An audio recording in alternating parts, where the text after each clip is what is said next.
On s'est dit, ben voilà, nos capitaines d'industrie nous font de la bonne économie. Voilà des sous qui vont rentrer dans les caisses de nos collectivités. Et à un moment donné, eh bien, nos concitoyens se sont dit, au fond, bon, il y a des gens qui savent gérer les collectivités, il y en a qui sont doués pour dépenser l'argent, là. Allez, on va leur laisser le pouvoir. Et c'est comme ça que petit à petit, une vague rose s'est étendue sur la Bretagne. Une vague rose qui a commencé par les villes. Et on s'est dit, oh, c'est les villes, évidemment, la ville, c'est à gauche. La ville, c'est telle ou telle catégorie. Oh, ces gens-là, c'est normal qu'ils votent à gauche. Bon, c'est juste les villes.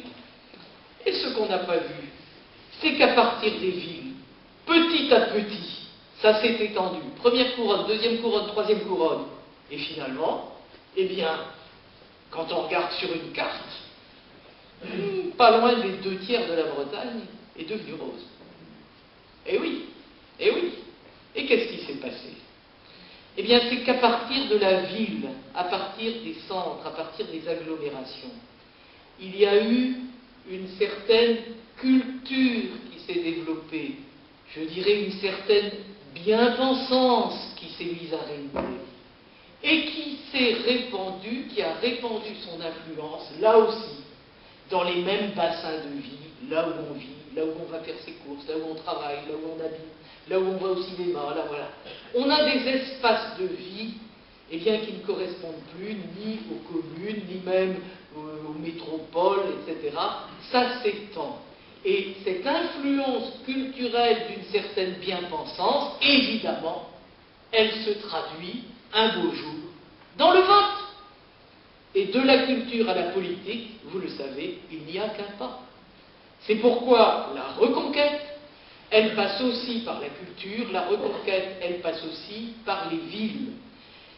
Alors, c'est vrai que ça n'est pas toujours compris, parce qu'on croit qu'il y a des fiefs qui sont solides et que l'on va tenir, et que le plus simple c'est de tenir les fiefs et que comme ça on perdra le moins de voix possible. Mais si on ne renverse pas les choses, eh bien, mon sentiment, c'est que l'on risque au contraire de continuer ce grignotage. Et que voilà.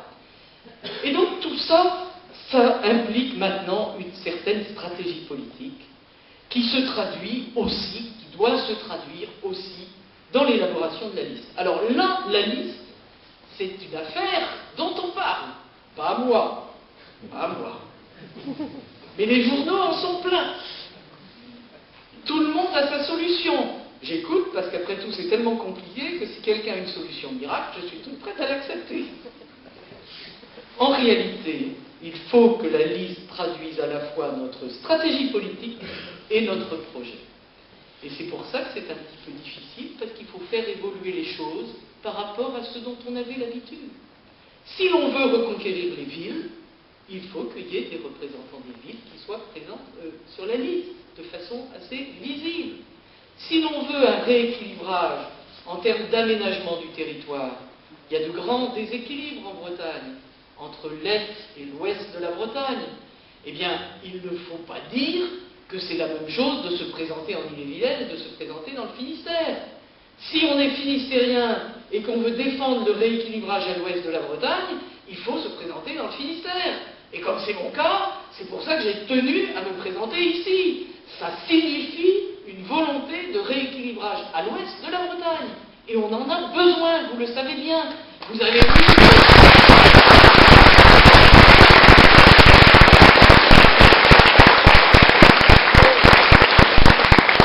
Vous avez vu que pour la première fois en termes de recensement, le Finistère avait été dépassé par l'Ille-et-Vilaine. Ça a quand même un sens. Le Finistère était depuis toujours le département breton le plus peuplé. Et voilà la bascule. Ça mérite qu'on réagisse. Eh bien voilà, notre équipe et notre projet doivent être cohérents. Alors notre projet, je parle d'aménagement du territoire, rééquilibrage à l'ouest. Aménagement du territoire, redynamisation de la Bretagne centrale. Et là, il faut prendre des décisions aussi. Comment peut-on soutenir le rééquilibrage de la Bretagne centrale, quand on est tiraillé par des équipes disparates dans lesquelles les uns sont pour les routes et les autres sont contre les routes. Moi, je le dis clairement, quand je serai élue présidente du Conseil régional de Bretagne, l'achèvement de la mise à 2 fois 2 voies de la route du centre, la RN 164, sera une priorité.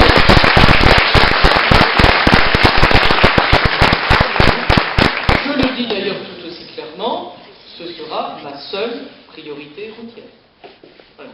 Parce que c'est vrai, on a parlé du Grenelle de l'environnement, il faut changer nos modes de transport, on y adhère, on est clair, les vrais écologistes, c'est nous, mais nous sommes des écologistes populaires, c'est-à-dire qui tiennent compte des besoins des familles, des moyens des gens, et quand on habite à la campagne ou dans des périphéries d'agglomération, on ne peut pas du jour au lendemain se passer de la voiture, etc. Donc il faut être aussi réaliste. L'écologie populaire, c'est l'écologie plus le réalisme au service, à l'écoute des familles et notamment des plus modestes. Donc la redynamisation de la Bretagne centrale, deuxième objectif d'aménagement du territoire. Et puis il y a ce dossier dont on parle beaucoup en Bretagne et qui renvoie à la question de l'identité. Qu'est-ce que la Bretagne? Qu'est-ce qu'être breton? Ben oui, en Bretagne, c'est une question qu'on se pose tout le temps. C'est pour ça qu'on ne pouvait manquer d'être surpris quand le débat sur l'identité nationale a été lancé, d'entendre dire que c'était un débat malsain. Alors qu'en Bretagne, le débat sur l'identité bretonne est un débat noble. C'est un débat noble, mais il me semble qu'il y a 6 ans, on avait même dit que ce n'était pas un débat, mais que c'était un objectif dans un certain programme qui s'appelait Bretagne à gauche, Bretagne pour tous. Où en est-on de cette histoire de Bretagne historique? Eh bien, on n'a pas avancé. On n'a pas avancé. Alors, vous le savez, dans nos équipes, on a les différents points de vue. Certains sont très pour la Bretagne à 5 départements, d'autres sont plus sceptiques, d'autres ont des craintes, d'autres sont contre. Alors voilà ce que j'ai décidé. Quand je serai président du Conseil régional de Bretagne, je désignerai pour s'occuper sérieusement de cette question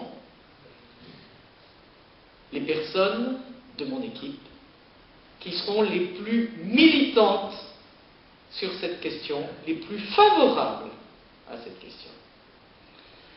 Parce qu'il faut porter le dossier avec conviction. Mais, évidemment, il faut qu'on aboutisse à des solutions soutenables, comme on dit. Et donc, il y aura une feuille de route. Et dans la feuille de route, il y aura tout d'abord la première question, si importante pour nous, de la Bretagne centrale. Est-ce que la Loire-Atlantique participera au financement de la mise à 2 fois 2 voies de la RN 164? Voilà, un petit test. Voilà. Mais, à mon avis, ils peuvent, si vraiment il y a un sentiment d'adhésion à la Bretagne historique, je ne l'exclus pas du tout. Je pense que ça peut être un apport, voilà.